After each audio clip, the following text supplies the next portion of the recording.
We have no choice. In democracy, we have no choice to choose between good and evil.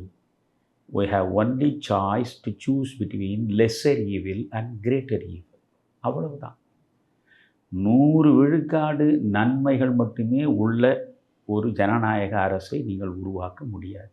அப்போது 100 விழுக்காடு தீமைகள் மட்டுமே உள்ள அரசும் இருக்காது. அங்கேயும் நல்லதெல்லாம் நடக்கும். அதனால் we have no choice to choose between good and bad.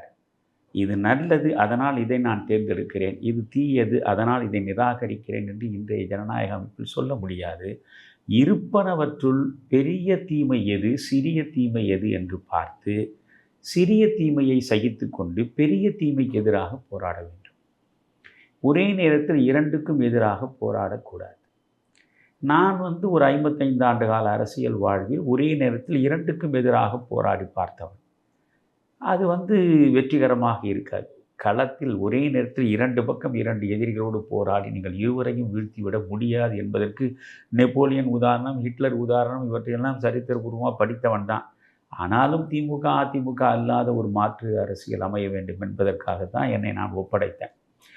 இருப்பனவற்றுள் மிக மிக பெரிய தீமை என்பது திமுக. எனவே இந்த திமுக அரசு பலமுறை இருந்திருக்கிறது.